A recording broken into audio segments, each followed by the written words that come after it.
Hey, everybody. Thank you for joining us tonight. I thought we had a great show. I just want to, thank everybody that was involved. Given the circumstances of everything going on right now, I thought we had an amazing effort from the set design of the old In Your House sets to Pettengill's, bringing his classic voice and the nostalgia fun to the show, of the Ico Pro to the ice cream sandwiches to just all of it. It made for a great nostalgic fun show that had all the epic action and amazing storytelling that you'd expect from NXT. Code Orange brought us out of that nostalgia into the kind of energy and attitude that NXT is of today. And I thought it kicked off from there. I thought we, overwhelmingly highlighted the depth of our women's division. I thought Damian Priest had a star-making night. Keith Lee and Gargano was every bit the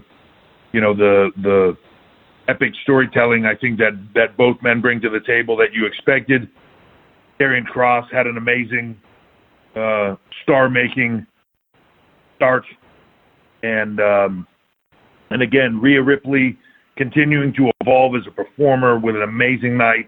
Io Shirai becoming champion and really setting the stage for a new era in NXT women's division. And Charlotte Flair proving why she's in the spot that she's in as the veteran that she is, and really continuing to make stars and even tonight in that moment. So also, I really thought the offsite of the backlot brawl delivered. I know there'll be speculation about that and opinions, and that's awesome. But I thought it was a stellar effort across the board, especially in a time of creating talent, creating a special and spectacular event under not the greatest of circumstances. So with that said, I'm very proud of everybody here. Everybody here came together as a team, and I said this to Talon at the end of the night. What's amazing to me is just in this time in the world, for the Performance Center is everybody from all over the world, from all different walks of life, and they all come together as a team and as a family together to create and to perform, and it's awesome to see. It really is, especially today. So with that said, I'm going to open it up to questions, and thank you for everybody for participating. Thank you. One question per alley tonight. Thank you. Thank you, Adam. If you'd like to ask a question, please signal by pressing *1 on your telephone keypad. If you're using a speakerphone, please make sure your mute function is turned off to allow your signal to reach our equipment. Again, that's *1 to ask a question. We'll first go to Nick Hausman with Wrestling Inc. Hi, Paul. Thanks so much for taking the time. Hey, Nick. Thank you very much. With Charlotte losing the NXT Championship, or the Women's NXT Championship tonight, is she done with NXT? What's the status of Charlotte with NXT now? We shall see. I mean, Charlotte's always been a raw talent. I think that is, that is her where she signed and her home. She had the NXT Championship. I mean, in essence, she's been working all three brands lately, which has been awesome. But we'll see. I'm not 100% sure of that, but I think in this moment, obviously it just happened, but I think in this moment now, we'll see where that goes. But what I am excited about is Io Shirai, who I have, Io coming here from Japan, I always considered Io to be one of those game-changing talents, much like I did Asuka when she came here. And, there's been bits and pieces of moments and injuries and setbacks and things, and it's amazing to see her.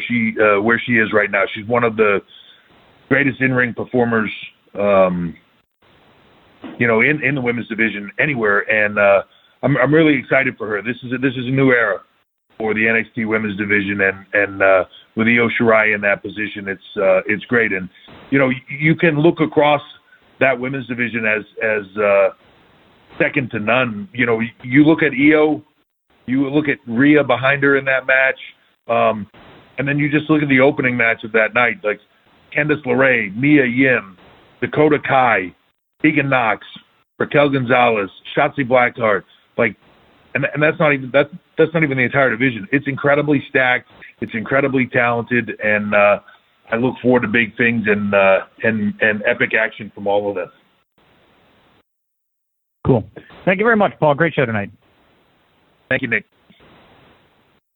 Thank you. And next we'll go to Kenny McIntosh with Inside the Ropes. Hey, Paul. How's it going? Great show tonight. Thank you. So listen, I wanted to, if you could talk a little bit more about, obviously bringing Todd Pettengill back was such a huge thing for everybody who was an old school fan. Talk about kind of getting the old set, getting Pettengill back. Are we maybe going to get In Your House to be an annual thing? And most importantly, could you convince Michael Hayes to cut his hair and maybe be Doc Hendricks for next year's one? You have no idea how hard I tried to get Michael Hayes to show up, cut his hair, and be Doc Hendricks. His refusal was loud and very intense. I could hear him exploding through my cell phone as his Doc Hendricks picture appeared on the wall in Johnny Gargano's living room before he exited the house, which was phenomenal to me. You know, I think those moments, especially right now, those nostalgia moments of things like In Your House, you know, the set design, just all the things that you remember, if you're old enough to remember them, and really, even if you're not, between, you know, the WWE Network and being able to go back and watch all those classics or even clips on YouTube or whatever, it's so right there for everybody to see. And even if there's something in the show that you didn't get tonight, you go back and watch it later, and you'll get it. You know, from Regal doing his best Lord Alfred Hayes promotional consideration paid for by the following, to the ice cream sandwiches, to the Ico Pro ads. You know, it was a lot of fun. It paid back the nostalgia thing in a great way for fans. I think they really enjoyed it. You know, you asked me if this could come back again. Absolutely, I think people enjoyed it, and that's the key. You do something. You know, it's funny that you try to do things and you get outside the box and you try stuff. Some of it works, sometimes some doesn't, right? But the stuff that does, you want to bring it back, and you want to have fun, you want to enjoy, and that's what I loved about this show. It was every bit of today and the excitement and the energy with all the action, and it was today's WWE. It was today's wrestling, and but it had that nostalgia feel to it. So it was a lot of fun, but it delivered on today's level. Thanks, Paul. Thank you. Thank you. And next we'll hear from Jim Barcelone with the Miami Herald. Awesome show again. So enjoyed the mix of the old school, new school. Glad to see Damian Priest not only get a chance, but deliver like he did. And even Dexter Lumis getting a little spot there. I thought it was really cool. Todd Pettengill, et cetera, et cetera. And you mentioned the women's division. And like you said, there are some even that we haven't really seen a lot of yet. It's so stacked. And what I want to ask is about developing the talent, because we don't have those Florida house shows anymore. Is there, Paul, something being done, whether it be at the Performance Center or even at Full Sail, where you're having dress rehearsal type shows, where you're having talent around the ring and having, especially the talent that's even new, very new to the Performance Center? I know that they can have one-on-one matches and train like that, but is there something where you're amping it up or thinking about doing something like that, because we're not having any Florida house shows and we don't know when we're going to be able to do something like that anymore to develop them? Yeah, so that's the next step of what we're able to do. You know, this has all been step by step, and us working with officials and what we can and can't do. So even in the moment where we could create the content and create shows on a closed set with our people, we still weren't allowed in the training environments. So that was still an issue for us. Now we're being back to be allowed into the training environments and amp that up. So, yeah, we're doing everything we can. You know, we have spent the last few months where when talent haven't been able to step into the ring with each other and have matches and get that feedback, we have spent extensive time with skull sessions and them watching films together through technology like Zoom chats or Google chats, where the talent can all see each other and they're on there with Sean or Sarah or whoever, and they're going through matches and they're reviewing tapes and they're doing stuff and they're having skull sessions and going through stuff and reviewing things. It's been a constant of trying to get that evolution going. Some of our performers have been doing acting classes online. Some of them have been doing different stuff. So we've tried to do every single thing we could possible to keep their education moving forward under difficult circumstances. Believe me, when we can finally get into an arena, big or small, and have crowds there, and we're going to be all over it. And for us, it's again all about developing the future and continuing to move that forward. We're going to do every single thing we can to keep it going and to do it in a way that's the healthiest for our talent, our athletes, and everything too. Their health and well-being is the thing that's first and foremost. So as those opportunities open up where we're allowed to do those things and it's okay for us and healthy for them to be doing them, then we're going to do them. I know you all will, and thank you so much. Thanks, Jim. Thank you. And next we'll go to Alex McCarthy with Fox Sports. Hey, Alex. Hey, Paul. Congratulations on a great show again, man. Thank you very much. No problem. I just wanted to talk to you about basically the new wave of great talent that you seem to have coming through NXT at the moment. Tim Thatcher wasn't on the show tonight, but of course he's in there. Dexter Lumis made a great cameo in the title match. He's got a fascinating character. And of course, Karrion Kross, man, a big, strong victory, emphatic, in fact, over Tommaso Ciampa. Talk to me about positioning that new wave. Guys like Gargano and Ciampa obviously ended up with losses tonight, and they've been staples of the brand for so long and probably will continue to be, I would assume. But talk to me about spotlighting these new talents and what you see in them. Yeah, I think, look, you have to continue to move forward and you have to continue to build new, fresh blood and continue to elevate and give people that platform. That doesn't mean that everybody has to move on. But, in the beginning when we did NXT, when we very first started, and I used to have this conversation all the time when we do these calls, everybody would say, well, but how do you expect to continue this because these talent get called up and there's an end to this and a bubble to it and it's going to end. And I used to say, no, I believe that is the strength, not the weakness, that talent leaving. And I would sometimes be in my office and I'd see a poster from like Brooklyn and I'd see the next year's Brooklyn one and there wouldn't be one talent on that card that was the same from one year to the next. But it was amazing at how we were able to continue to groom and grow. And some of them were stalwarts that we were bringing in from other places and others were homegrown. It's funny, the homegrown ones people tend to forget about. As they evolve, they just become WWE stars and people forget that they were, that people like Braun Strowman had never stepped through the ropes before until he got to us, that Baron Corbin had never stepped through the ropes. Charlotte Flair, as she said in the interview the other day, homegrown. It's all about that for us and continuing that next wave to come in. And it doesn't mean that everybody has to move on because you do have those stalwarts, Garganos, the Ciampas, people like that can be here and that can be the anchors and the cornerstones of your brand while still building new and big and fresh stars that come in and around them, and people will come in and people will come out, and then you get a Finn Balor that comes back or a Charlotte Flair that comes back in. That's the beauty of having a brand and having a brand that is as strong as it is and other brands around it, Raw, SmackDown, everything else. So to me, the future's never been brighter. I look at, even the names that you mentioned, and then I can name people underneath that are right there being given little bits and pieces of exposure that are now getting ready to take that next step.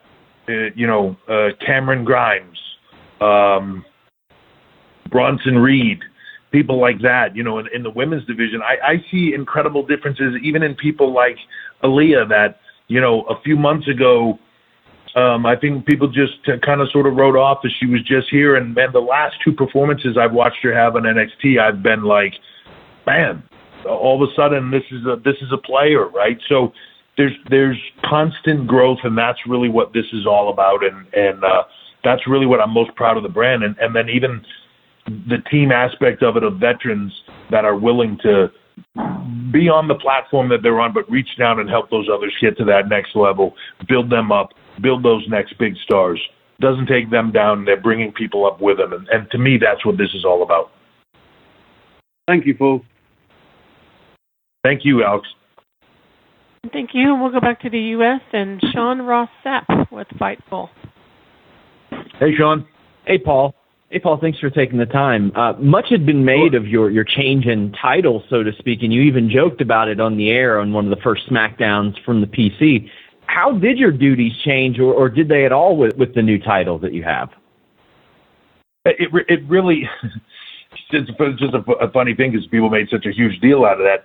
It really didn't. It was really just for us to be able to make a more concerted focus with NXT being live every week, with UK, everything else. Obviously, this was before the pandemic. But with that being live every week, with everything going on, plus the increased drive from us to shift to a larger international presence in the same format. So replicating what we did, not only in NXT here, but NXT in the UK, taking that to a whole nother level, going to other countries, India, Middle East, Latin America, whether that be Japan, Mexico, whatever that is, all those places. So it was putting a more focused increase on all of that. I still do all the stuff that I did before. I just don't have the day-to-day responsibilities of having to, sometimes it's funny, people see the titles, but they don't even understand what goes on into all of those categories and what the responsibilities are. So I don't have to have the day-to-day responsibility of every single aspect of the live events domestically and internationally, right? Which is it's a lot. The talent relations aspect of it, the travel, the all those other aspects of it, the intense day-to-day sort of kind of down in the weeds. Those were all things that I was responsible for that were taken off my plate to give me more freedom to be able to grow those other things internationally and the development of talent and expand that out. And that's really what it was. Thank you, Paul. I appreciate you taking the time. Thank you, Sean. And thank you. And just as a reminder, that's *1 on your telephone keypad to ask a question. And now we'll go to Gary Cassidy with Sportskeeda. Hi, Paul. Congratulations on a great show again. Thank you, Gary. What I wanted to ask, we recently saw Matt Riddle moving to SmackDown. Obviously, every time there's a takeover and every time certain talent lose a match, people will say, oh man, they must be going to Raw or SmackDown. With that being said, I have to ask, Velveteen Dream losing tonight, he's no longer able to challenge for the NXT Championship while Adam Cole's champion. Might we see him or any other names that have lost a match tonight heading to Raw SmackDown soon? Look, I think that at any given time, there's opportunities for talent to shift and move. Whether that's Velveteen Dream or anybody else. I also think that sometimes you see talent on Raw and SmackDown that,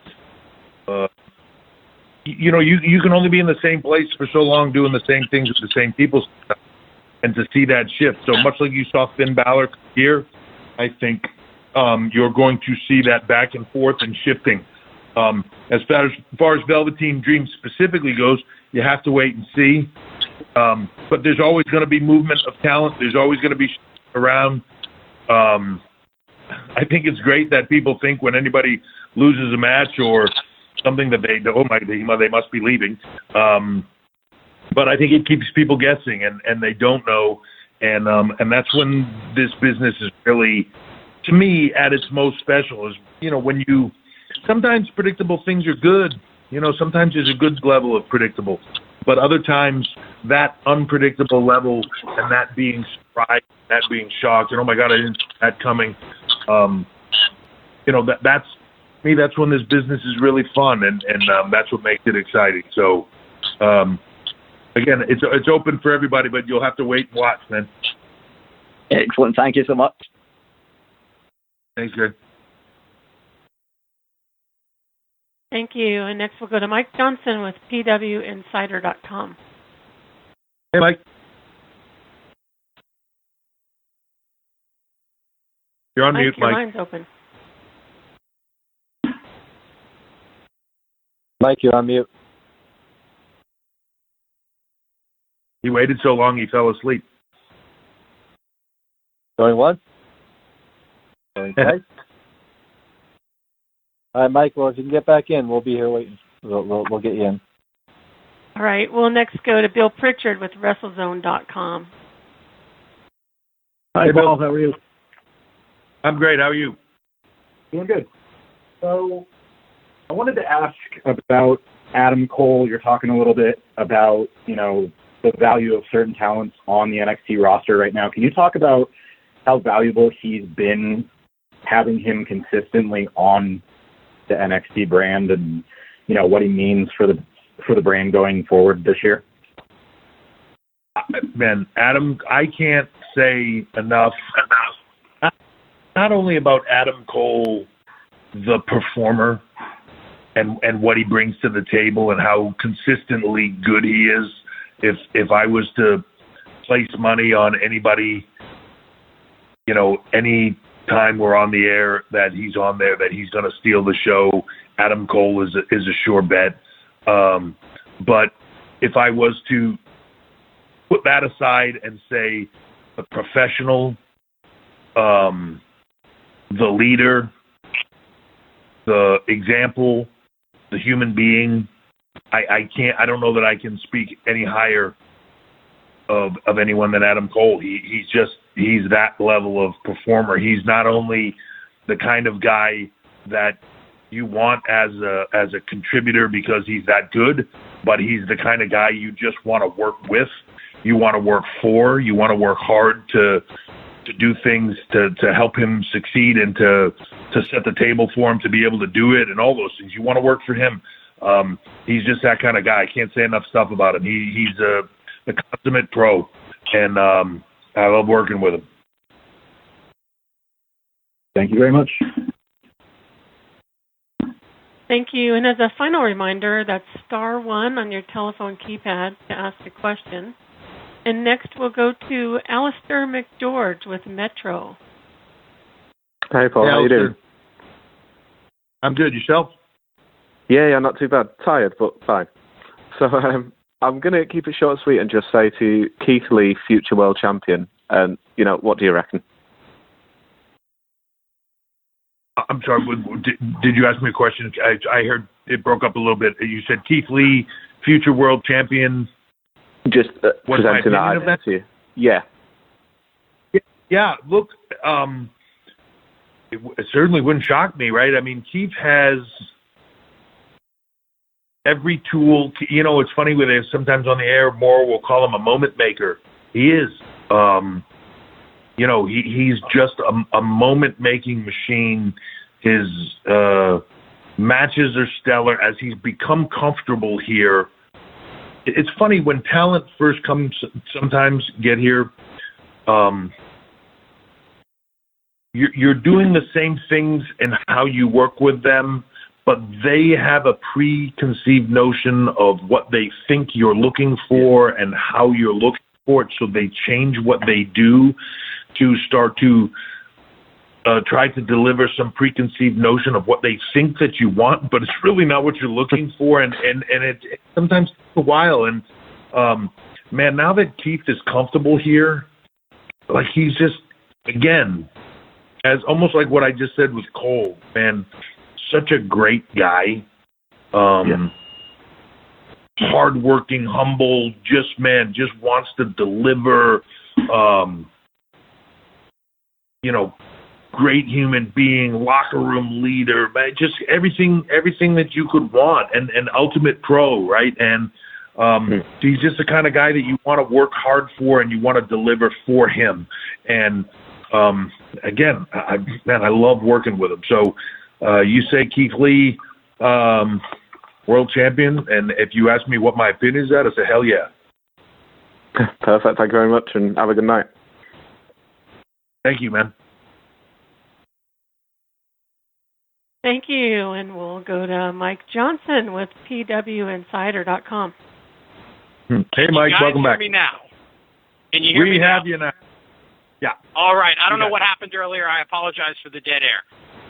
We saw a pretty stiff in-ring, I guess, style tonight. I was curious, is anybody banged up? Were there any doctor visits? What's the state of the locker room coming out of the show? Because there were quite a few moments where even I lost my breath, seeing things that Damian Priest and others did over the course of the battle tonight. Yeah, so the only thing that I've heard from a banged up is Johnny Gargano just lower back and hips tight. I think he just tweaked himself a little bit. Doc didn't seem like think it was anything serious, but he was just a bit battered.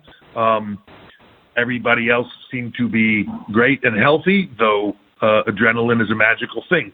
So everybody was pretty hyped up after this show, and it was a very big celebratory effort. We all got together in the arena after the show was over, and man, everybody was just elated. So we'll see when everybody cools down. It was a physical night, and it's funny because I think talent in some way have been pent up. And yeah, we've been doing television shows and doing all those things, but tonight was different. It felt special. There was just being around people today. There was a palpable, just buzz in the air, and you could feel that specialness here, and the energy was very high. And then you could see it in the work rate. I felt like just everybody was, so it's like they were taking out the last couple of months of being locked in the house out up there tonight. And, it was very physical. So we'll see as everybody cools off. But right now everybody's healthy, and hopefully it'll stay that way, because we had a very successful night, and I wouldn't want to take the shine off that at all with somebody unnecessarily getting injured, I agree completely. All right, thank you for the time, and sorry for the dead air earlier. Oh, thank you. All right, folks, we'll do two more, and then we'll call it an evening. Thanks. We'll go to Nick Hausman with Wrestling Inc. Hey, Nick. Hey, yeah. Thanks again. I guess I'll take one more call here. One of the things you brought up when you were prefacing the show is your legendary Hog Pen match from the original In Your House. I was just wondering if you could just recall that match a little bit more in detail for us. If I recall, and I've been told this, it was like shortly after the curtain call, and this was like some way of maybe getting at you a bit. I could be wrong. Boy. I don't. I'm like the worst person with dates and time frames. I thought that was before the curtain call. I could be wrong. I don't. To be honest, I don't remember. It's funny that people sometimes look at that match and that whole thing. I'm almost positive that was before the curtain call, but that whole scenario with me and Henry Godwin came based off of somebody else. Henry was a heel, and he was putting slop on people, and guys didn't want to do it, and they didn't want to take it. And I went to Vince and was like, "Man, if you turn him babyface, I'll take that slop all day long." Nobody would want to get slop on them less, more than me. That nobody would want to not get that more than me. My character, right, the snob. I wouldn't want to get that. I wouldn't even want to get in the ring with this guy. And Vince was like, "God, that's great." So he did. He turned Henry kind of like babyface through this thing, and I didn't want to go in the ring after him and all that. And man, we did that slop match all over the country every night, ruined more of my gear than anything. But it was awesome. I loved it. And the idea to me when they first threw the pigpen match at me was like, I thought it was phenomenal. Like as a snob heel, what better thing could happen than you have to get thrown in a pen with pigs with pig poop and all that stuff? Like, it was phenomenal. And I loved it. I could have done without maybe quite as much poop in the pen. Those pigs were big and they'd been in there all day. So it was quite a significant amount in there. And also right before we went to go in there, the farmer guy told me, just keep your fingers tucked underneath, because the pigs kind of, sometimes they get a bit nancy and they'll bite and they'll take your finger clean off. And I was like, thank you. That's good advice. I will remember that when I'm in there with them. And of course, Henry thought it was funny to rile them all up once I was in the mud. And plus I got a big cut on my back on the fence, which, didn't bode well considering there was lots of poop in there. So, there was some downside to it, but I loved that match. And it was one of the things, like, I think that's one of those matches that as a performer, it was kind of one of the first things that I got to do here that was really, like, kind of memorable, People still talk about that match to this day to me, and will bring it up. And that's and when you can still talk about some of those, 95 or something, right? Like, so 95, 96, you start talking about, you're still talking about that to this day. Like, that's pretty awesome. I loved it. And I thought it was great. I joke around character-wise about, but it was awesome. Yeah, I don't want to date you. I don't want to date this. I was very young when this happened, but I got my dates wrong because I was a child when I saw this. So you're right. This was pre-curtain call. But no, yeah, I absolutely remember that match. I've always wanted to ask you about it. Thanks for taking the time to just, like, relive it here, man. Yeah, what was fun, too, is just, like, so there's a moment in time where, you got to understand, if you're in that arena, too, like, people could smell that pig poop. Oh, like, I mean, the place, right? And it's pig poop, and there's, like, the stuff is everywhere. And, like, I'm in there, and they're all laughing at me, and then at the end, I'm falling all over the place and throwing poop everywhere, and it's getting on people, and they're freaking out. Like, it was so much fun. Like, I had so much fun in that match. Henry Godwin was one of my favorite opponents in that time frame. I had more fun with him doing that slop match all over the country. We used to do that match everywhere, and to the point where people started not the Hog Pen match, but the slop match, where got the slop and lost the match, and he'd bring this 2 big buckets of slop with him to the ring. We did that match. I mean, we did the whole loop, like Europe, all over the U.S., and people, like, this was pre-big internet, right, stuff, but people started bringing, like, big plastic sheets with them in the front row and stuff like that, because they knew, like, it was like going to a Gallagher concert. You knew you were going to get the slop all over you, because I was going to throw it everywhere and you were going to get a mess. So they started bringing the drop cloths and all the stuff. So it was, man, we had a blast. Okay, cool. So you're saying that at the next NXT TakeOver in your house, you're bringing it back. You obviously loved it. So, like, why not? I might, like, a cow flop, something like some kind of cow flop something maybe, or something. I don't know. I got to think about that a little bit. All right, well, take your time. Hey, thanks for a second question. I don't know how this happened, but I love it. Thank you. Appreciate it. Thanks. All right, one more. All right, last one is from Justin Barrasso with Sports Illustrated. Hey, Justin. Hey, Paul, that was a different entertaining spin on the heavy metal takeover shows. So, just like everyone else said, congratulations. Thank you. I'm really interested in sharing more detail about the main event. Io Shirai is one of the greatest wrestlers in the world, and her title reign is percolating with potential. But as the protagonist in the story, does not pinning Charlotte Flair slightly diminish her win, or was that necessary because Flair is such a massive star and should be afforded that protection?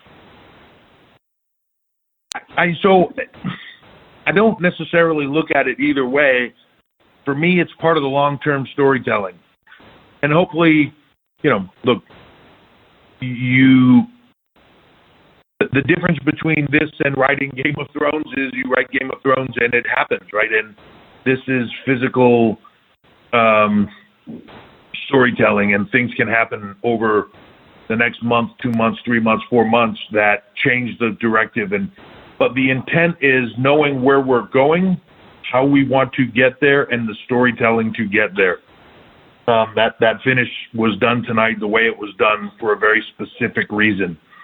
And, some people will read into that and go, oh, Jesus, Charlotte can't even get beat by into that. First of all, to me, the whole rhetoric of Charlotte Flair and her dad and her name and all that stuff is garbage. She works as hard as anybody I've ever seen. She's a great performer, deserves everything she's ever gotten and has.